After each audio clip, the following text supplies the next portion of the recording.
Voilà, très chers amis, fidèles internautes, Balaninabision sur Alvin Biel, voix cette TV, n'a pas si bien beau temps, qui vous est bien, non, au Bofungoli, bah écran, bah téléphone, bah ordinateur, n'a bien pour nous la page magazine, au Yoka, base, au télé, bino toujours bah information, il y a le vent, on Singapour, on a beaucoup de macas pour bah révélation, le long, on s'en a été invité du jour, par rapport à l'actualité politique, auteur a toujours coupé Sabino, qui n'a toujours colocé bah information, tout le monde a bah plateau, n'a biso, tout le monde qui n'a pas toujours bah information l'autre roblanini voyage à madame Janine Mabounana Alexis Tambemomba tis qu'on a besoin d'emborder qu'est-ce qui se cache derrière voyage wana tokoyoka ba vérité somme mal le loi par rapport à voyage il y a madame Mabounana Alexis Tambemomba tokoloba pe sortie médiatique ya mona mboka Martin Fayulu je pense que Bolandaki Martin Fayulu Bolandi pe le professeur Théodore Ngoyi o baloba ki le président de la République a violé constitution bandeko ezaki ndogbe kindogité président de la République a violé constitution pour Nabango,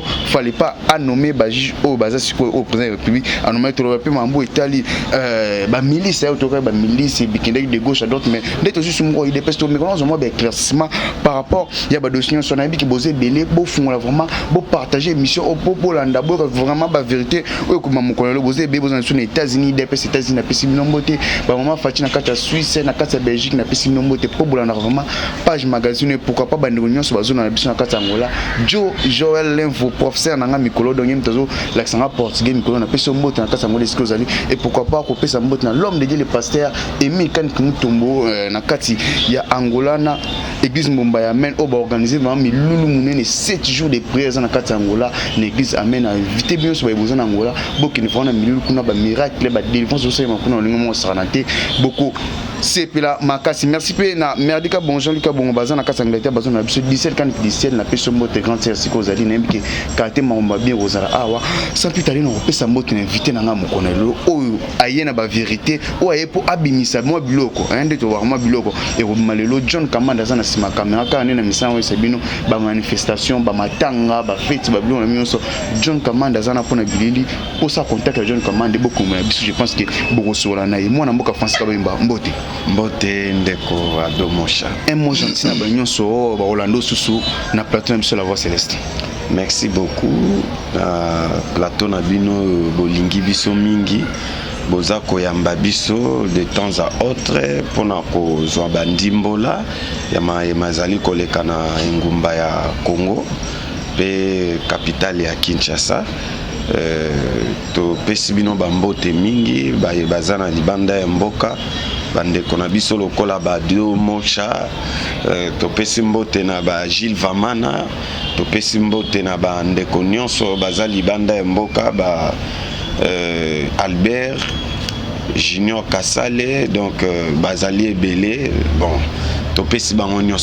merci beaucoup mon amour France Kabema na loanto banana ngai to banana mambo etali voyage ya Alexis Tambwena Janine Mabunda depuis ba mail banda mboka ba yimi ba ko nitu na ba question sorti na bango wana ti siko na bazungu na mboka te elo ni ba ki wuluka na kati ya mboka ba paya ndeko omoni tozali na kati ya vacances parlementaires babimaki bakei omoni mokonzi mboka tozana esikoyo ngana comme omona c'est comme si c'était un esprit vous savez l'esprit ba mona a été meilleur mona rabatu bandeko bakendaki même ba mission oya mabeo bakendaki kosala libanda mboka ba raconte tout ba luki même na nzela ya téléphone na nzela ya enfant chéri na bango bazotinda sko ba mission na comme de Martin Fayulu tant bazalaki aux États-Unis ils étaient partis bakende kokutana na bateau bakote le mela bongo ndeko Donald Trump mokonzi ya mboka ya États-Unis bakendaki ko solliciter bato wana bazalo kwa ba adversaire na c'est pas ceux qui tobenga ba démocrate parce que chez eux là-bas il y a des républicains et des démocrates bakendaki bongo ba délégat kindeko na bango Martin Fayulu le traître pardon actuel de la République au azali ko lukabongo malaria peuple congolais azwaki pe mbongo na ye 3 millions de dollars oyo ye azwaki lokola lifuti na ye mpona mission akendaki na kokutana bongo na bandeko ya États-Unis oyo bakoki koluka ndenge ya kodestituer le chef de l'État actuel. Malheureusement, regardez la mission bakendelaki ezali dévoilée, mokonzi mboka yebi nyonso ba échoué sur tous les plans. Alors moni soki muto akoyi na velo atelemaka na petete, raison pour laquelle ozomona neti baya te parce que ezolekela bango. Donc tout ce qu'ils sont en train de faire, même na makanisi na bango bayebi ke mokonzi akoyeba te, bakanisaki biso toza ba petit joueur mais bakutani na Messi eza passe pona bango. Eza passe pona mwana mboka Francis Kabemba, mais toza vacances parlementaires ndolo bia va to kotana ba sije mususu. To mona ki IDPC marché ki ba passer be mega ko marché parfois ba loi mo to mona ki match aro mais kalaté vacances parlementaires ils aussi là. Est-ce que makambo to yoka ki ou bien o esalinga ke salima donc bazala ki non est-ce que kozonga lisusu be kozonga te po yoka ki et si te me ba repousser ki amo ndeko toyebisi yo peuple azali éveillé. Actuellement, le peuple congolais azali ko s'intéresser na nyonso etali mboka na, c'est-à-dire ata zelu ya mukie ya lutu ekobima lisusu na Congo te. Donc c'est-à-dire bakoboma congolais lisusu bon tabate parce que mobomi ya ba congolais n'a plus le pouvoir. Joseph Kabila n'a plus le pouvoir, na bandeko na ye wana nyonso batambwe mwamba bazali lisusu na makoki te, bazali lisusu na makasi te. Tant nyonso bango bakoluka basala le contraire de ce que le peuple veut, au monde abiso na nzela. Donc comment on dit ngo ba teki ba décision bi ba loi eko kata na mwana mboka Francis Kabemba ndeko mosha na boité olobi malamu ozana loi to eloko moko ba votaki au niveau du parlement, le peuple était contre celle-ci. Et l'équité mais va pousser on loi sakata minako mais si là te ba pousser on est repousser des autres de côté là qui bango moko ko bandana bande kwa mbongo Soni Kafuta bango nyonso nde ba bengana ki ba musulman tant toye ko timbela ke bazana ba projet moko o ezali l'intérêt ya peuple te to telemela yango. Il n'y a rien. Nous ne craignons rien. Nous savons que les choses vont aller de l'avant. Nzambe a kosunga peuple congolais. Bandoki a Congo, bazali déjà dévoilé. Bakomi pe na suka. Nous avons moni ndoki tsoka ke ko pumbwa kwei na nzete bios africains oyebi yango. Batu nyonso bayaka komona ndenge ba moni Martin Fayulu. Ce sont des gens. Comme on a mboka Francis Kabemba, mais toi, mais quand on le blâme, tu dis que moi, on a mboka Félix Antoine Tshisekedi, tu l'as président de la République, azana moi, na koloba alliance bien, azana moi coalition moi ma casse na bande ko Amérique, mais toi toujours on va déplacer mais madame Jenny Mabunda Bimi, Alexis Tambabimi, est-ce que bazo que le Kabemba va force moko boté le bande ko lukake et c'est courir bango vimi ça bango pour na 2023 baza sous fort. Ndeko force ba ko zwa ngona maboko ya nani. Omoni eza lokola mutu bosala eza lisolo babetela biso tonto zaki kokola ipare ya Mobutu na ndeko moko azaki ko limwa Kishasa bazaki ko benga babetela biso lisolo balobi Mobutu akanisaki aleki batu nyonso na kisi ça va yoto kende kolia biloko na ngana ndaku ngai pena kende kolia biloko na yo totala soki nani aleki na kisi. Alors Mobutu erreur asalaki akeko azoluka ke obandana ndako mninga o mutu wana tombo zo solane abandela na ndako na ye alie biloko na ye na sima bimi abandi okende sko na ndako Mobutu atiki non ya ye égoïste qu'il était lobia kendo bandana ndako ya Kishasa akoma kuna mwasa lobi me papa uti kolia kasi covid Mobutu a comprendre que bandela kia tango azozonge pana ya lobi alia kuta suba mais na uti au servir il y a pas même 5 minutes. Donc c'est qu'est-ce que je vais te dire parlant de journaliste Mopandi Sango Mosha bandeko ya Lamuka bandeko ya FCC bazana retard oyo bango baza kokende kosala lelo tosalaki tosilisi yango bato bango baza kokende koluka lelo tokutanaki na bango on a tout clôturé et aujourd'hui le Congo est en train d'aller de l'avant avec son excellence monsieur le président de la République Félix Tshisekedi Fachi Beton. Donc les choses ezotambola nango wana nyonso etikali nango ba théâtre perte de temps moni mukolo soki ba beti atika bitumba nokite. Donc ba betami makasi bazui kumoko evandi bango na motema. Donc il faut ça l'assembler net bitumbeza lisusu eloko ezate. Merci beaucoup mon amour Francisca Bemato mais kosko lobela soi-disant président Eli Martin Fayulu o de ami bengara toki publication mo salemi awa la constitution et la fondation d'un état. Si elle est violée, les citoyens doivent réagir et les mécanismes de sa protection doivent être mis en mouvement. Toki déclaration de salemi pour mon amour Martin Fayulu par rapport à sortie médiatique na bango basala ki babimaki na professeur Théodore Ngoyi. Oui, que président de la République selon bango a violé Mbeko. Fallait normalement ameka kosa ameko to le nom mandat ba ya juge considéré mais asangisa bango avant y aluka anommé ba juge. Ndeko ezo sala pasi. Moi je crois personnellement Martin Fayulu a deux problèmes. Le premier, ça doit être la méchanceté, motema mabeo azaka nango ya makasi, trahison, lokoso, ndenga kabaka mboka na biso na ndeko Kimbuta pona ba bosote kote la biso moni lelo ezaka lisusu te. Soki ezaka wana te za deuxième cas, il faut ba mema Fayulu esika moko ba tiaki mon antemi. Moutouna exu problème. Ndeko, Fayulu avant de quitter ce pays a dit dans sa propre bouche que les magistrats de la Cour constitutionnelle, cassation, machin, ce sont des magistrats et juges au service de M. Joseph Kabila, donc de Kingakati. C'était ça sa sortie médiatique avant d'aller aux États-Unis.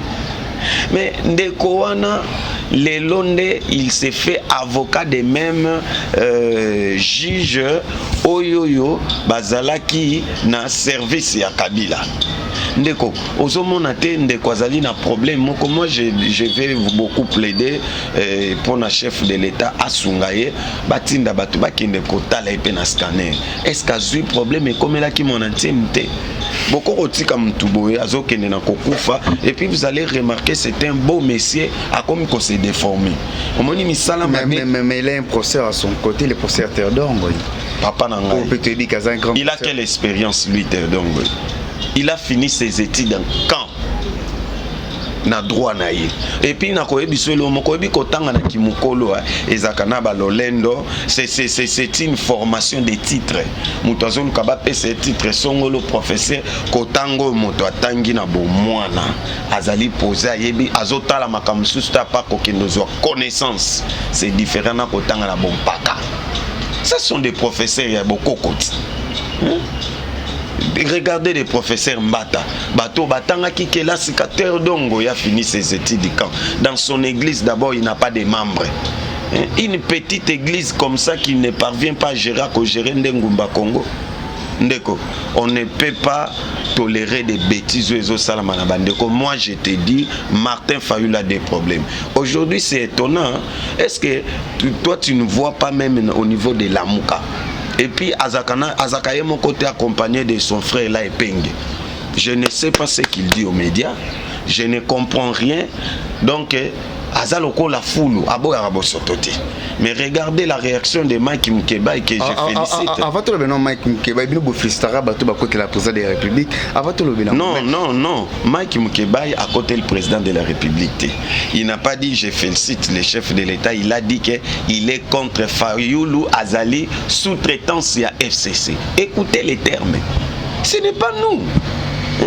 Donc Ezali biloko ezobi manakati ya famille politique na bango et puis il affirme que je suis toujours dans les Lamuka là. Mettons au moins la déclaration bon Salemi fallait tout mon Missadolf Muzitu Mpandi Jean-Pierre Bemba mon mboka musique tout mettons au moni sortie médiatique ne Salemi olé bango de base ensemble tout moni de côté on va analyser cause ndeko na koyebisa yo ezopesa lisusu pas cité mais j'interpelle plus nos frères de diaspora. bango oyo bakangisela ba misusu boke poto, je vous dis bakangisela bino mbongo ya famille. Mususu tata teka kilo pango batindi na poto, tu arrives là-bas bandi kolanda Fayulu. Fayulu lié mutu eningani, et qu'est-ce que vous faites de lui? Mutu ya Fayulu les problèmes. Bino bovanda kuna bozaka ka malanda ngulu. Dites-nous quel est le problème de Fayulu. Avant de partir, aya komona bino, il plairait que les magistrats sont au service de Kabila. Les loba magistrats na balongwe Fayulu se déguise à un avocat de ces magistrats là. Bino bovani na mboka mindele esika bato abwani baza mingi bolobi nini pona muto bino bolandaki. Moi j'aimerais que vous puissiez avoir du courage ya koloba ke to désavouer au Martin Fayulu, soit que ne ko salisa ba examen pour un problème ya mutu, soit to boyo po zali motema mabe lingi peuple congolais.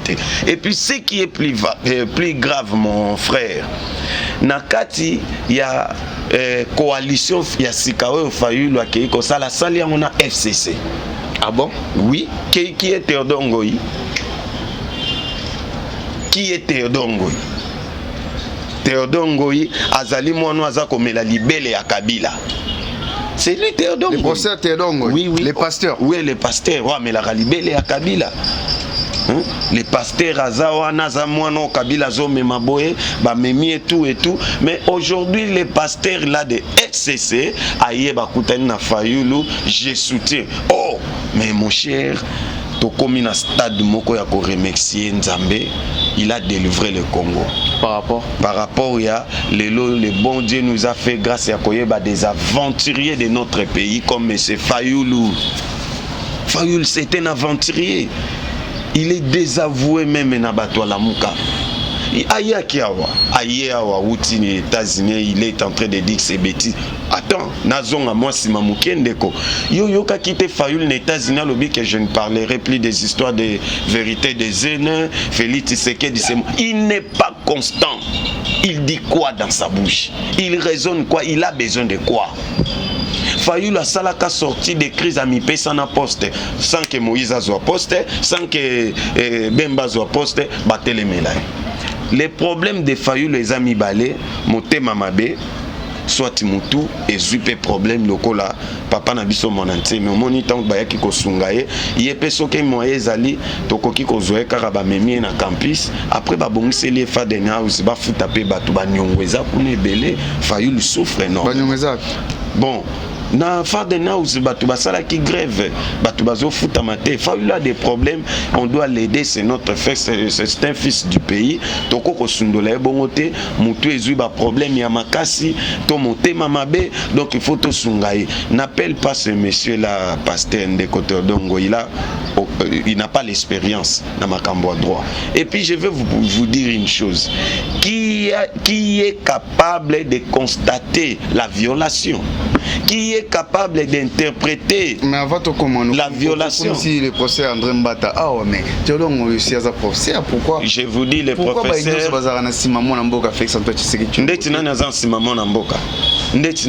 Est-ce que Mike Mkeba est en Simamon Namboka? Il dit clairement que non, ceux qui vont commis à niveau que nous sangana, n'a pas kabiliste pour nous combattre, pour destituer Félix, c'est grave.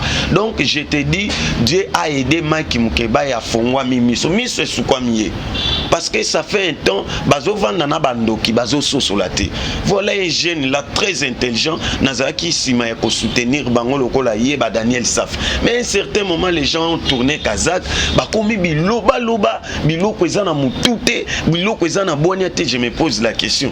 Mais ces gens ici, ba lié biloko nini. Mais les lotang ozomona ke andimi kozana la muka me mi se fungwami, abi biloko yo Fayulu asaleza ya bondoki. Est-ce que des personnes et les en compte sia décidé ils en compte la muka bien ils en compte moro boyo batwazo e bati. Merci beaucoup. Est-ce que moi moi place? Merci beaucoup ndeko. Yango moni na sepela ramis mingi na émission na yo parce que ça émission moko ya bwani ndeko adomosha.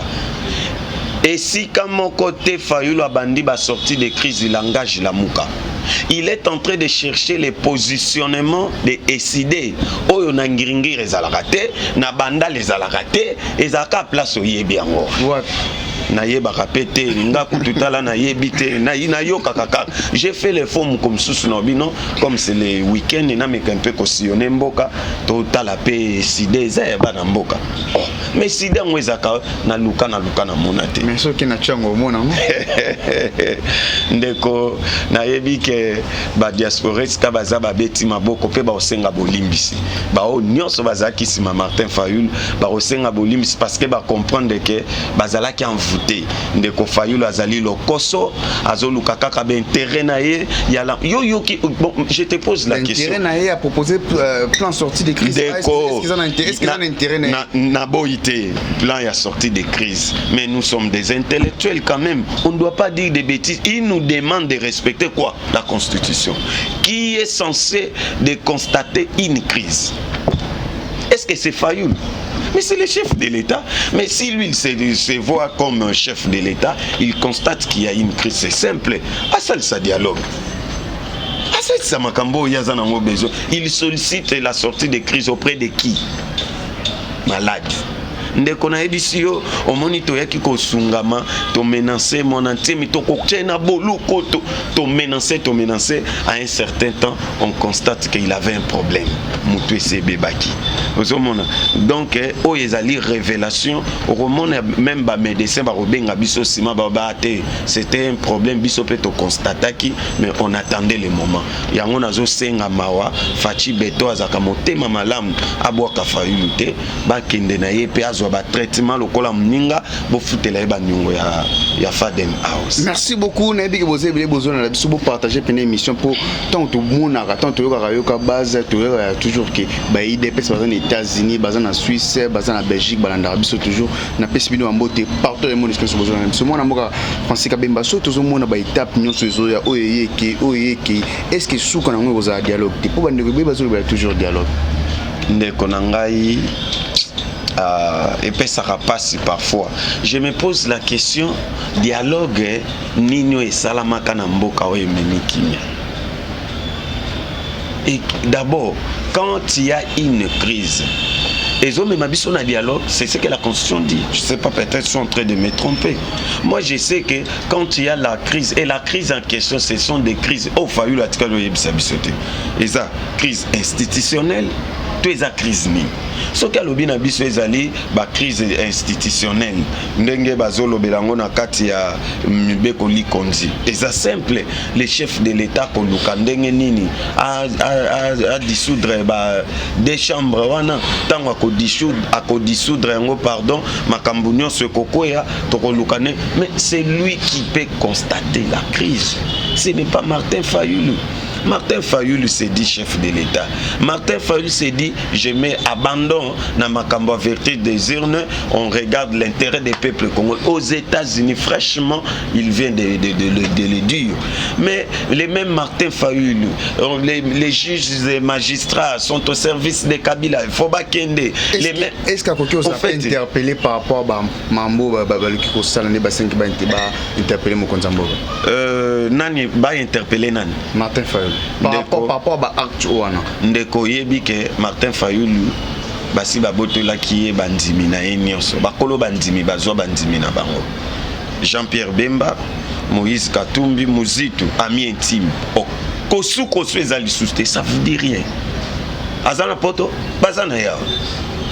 Oyoki a tweeté à l'Obieloni. Jean-Pierre Bemba était ici na Sainte-Thérèse. Jean-Pierre Bemba na Kinshasa la capitale. Akenda Kikuna pour aller soutenir bayebi que ce sont des bêtises azana Sonia Makasi tu as trahi ton propre frère oyo zalaki lokola mukala na ina ba démarche nyonso omemela ka Félix ba dossier motema mabe bato boliaki na bango kindoki babete na zuna nga délivrance na kobundisa susu ndeko te na tiki nanga Fayulu boy kotika za matata boy kotika aboy koyamba yesu na motema na emobim mais tant yozo tu na ngai question na yo ezali ya ke na nyonso oyo oui na makambo nyonso ndeli ko salema ne bango pour olobi a bien na analyse na yo ke eza bango te et pesa meli bango te kozongisa mwana mboka na nzela ki koloba ka violer constitution fallait nde ba juge baluka ko sala yango est-ce que nde bango basali yango ba oui pe ko interpeller bango ngai na koloba boye je ne peux pas souhaiter à ce qu'on puisse interpeller Martin Fayulu. Pourquoi? Parce que ba foule a été. Martin Fayulu a se réduit à un niveau. Alors, sur son arrestation et qu'on foule a été. Et qu'on m'a lavé, bati kaye na bosoto na ye kino na suka. Europe sandila moi garde esprit entre partis politiques. Les partis politiques ni ne ko lukaye. Lui il a quel parti politique avec quelle base? Est-ce que décidé wana ekoki kozwa IDPS 30 jours? Et décidé wana ekoki kozwa biso 30 minutes? Tant baye na ba loi les députés wa comment les lobaba à quel baba bêtise contre les chefs de l'État. Peuple a s'en chargé, ne sait plus combien de temps. Et puis pas lui seul, n'a pas maman, n'a pas on a libotane, il a mis toute la famille dans les pétrins. Vous le savez très bien. Tant baye na ba loi na bango. Félix c'est to boyi loi oyo, to boyi ambongo, donc to boyi. Et lesquels qui voient. Vous n'avez pas entendu dans les conseils des ministres les chefs de l'État en train de bannir les noms de Ronsard Malonda. Nayebision de copé place du pouvoir. Félix Tshisekedi est égal au peuple congolais. Je n'en disconviens pas. Atta Jésus, Batunion Sobalinga Kaite na Mukini. Il y a le parti minorité d'un peuple congolais à Muki au Bako Kozalata 3% au baza contre chef de l'État. C'est 100. Aux hommes, mais le reste, baza ko soutenir, ba comprendre. Makambezo salamana mboka. On a tout va nous démontrer le souni. Et regardez Fayulu accueilli à Sali Babilo qu'on a ya fingi à Sali Babeti nande à Silisi ata mutu moko azuimbata la police azate. Azane Senghor. Lui Panza Kaye mutu na Joseph Kabila. Vous ne le savez pas? Hein? Il était à côté de Félix. On visait Félix Tshisekedi de rater pas Martin comment on a mis tout mi balai. Ce n'est pas dans ces pays avec les bateaux, il y a que ça dans une coalition. Coalition n'était qui IDPS tout le bas. IDPS des en coalition. C'était aux yeux de tout le monde. Ndeko Adomocha, c'était aux yeux de tout le monde. Théodore Ngoyi, je soutiens. Ils ont fait leur part, c'était aux yeux de tout le monde. Tomba Mike Mukeba les ana FCC na katama mata FCC ba FCC bazo kamande bozola tsabango be wana tennis bazata na makambo OK kamande ni bango bazali épalpillé bako kamande ni bango ba tala écoutez mon cher oyo azana pouvoir zankosi. Nous sommes formés. Je te dis chaque fois na yakana bisako Félix Tshisekedi n'a jamais passé au banc de l'école. Mais je t'ai toujours dit que Félix Tshisekedi a étudié au banc de l'école.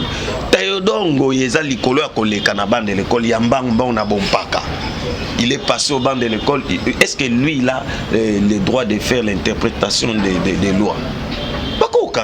Moi je peux si je rate qu'on puisse arrêter Théodore Ngoyi non Fayulu toko fula yete.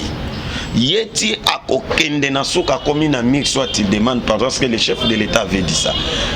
Oyo akobongo la motema toko récupérer.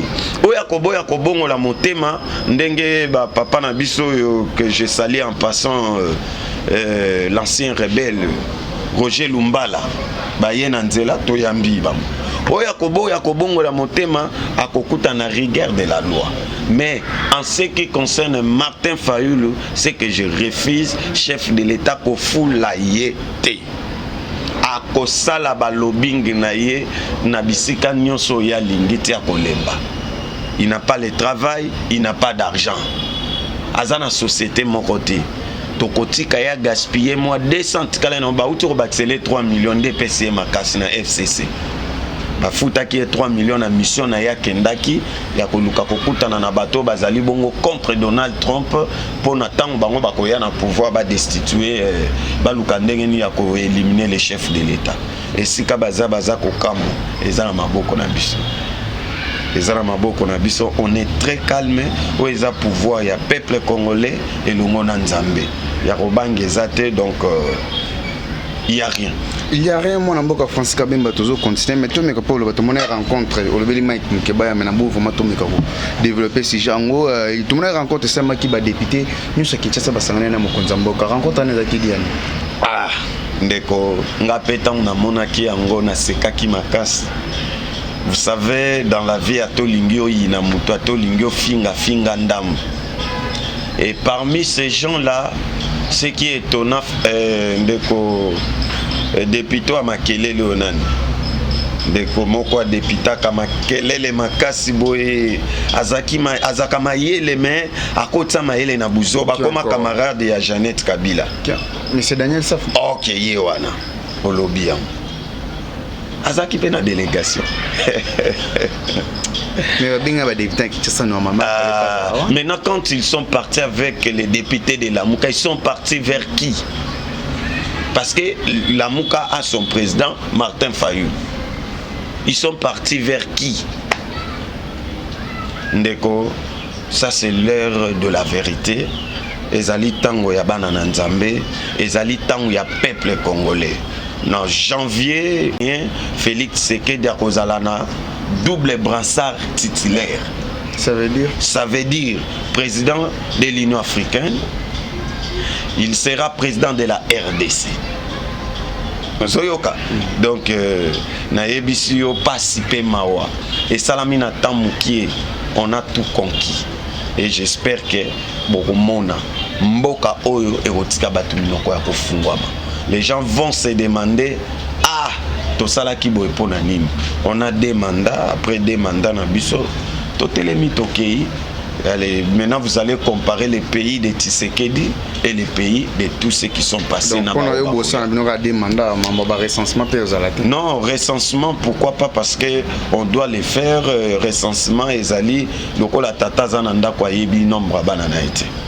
Donc Félix a encore dit que l'eau a boité parce que totikala trop banabiti que tozwa ki bato batala mabumu na bango soki kimbuta ya pesi mbongo ateki na congolais botia na bino bafulu Martin Fayulu Mouzito n'en parlons pas, c'est lui d'ailleurs qui avait supprimé IGF, inspection générale des finances. Vous le savez, ndeko soki tolobito tala bateau na miso a bon moto tokotumba bango na mboko tokoboma bango. Mais Félix Tshisekedi est en train de nous prêcher l'amour. Ndozo mona biso ba béton, biso ba combattant, soki to tali bango tolobite mitolo na bango bakunda na mboko to limbisi bango. C'est Mouzito Akeba Bakeba. Nous voulons ce que et que ça biso plaisir tout le monde a payé ba autorité en mboka na biso bazo nous ensemble ba kende pe na ba âge moko ya bien lokwa Betien Tshisekedi papa na biso Kengo ya Palu ba Kengo zomona ba kende na ba âge wana ba kufa sikote ba mona que ils étaient des jeunes à ce temps oh ba zoaki makambu on les avait donné la confiance ba trahir biso bazoki sa biso. Mouzito a longo l'inspection des finances, basala ngote. Pourquoi? Dans le monde entier, les Cambouanais salama. Mais ce qui est là, nous sommes en train d'aller mollo, et c'est parce que ma coquille est athée. Non, d'accord. Tozali na bino awa, bana Congo bomi tumisate.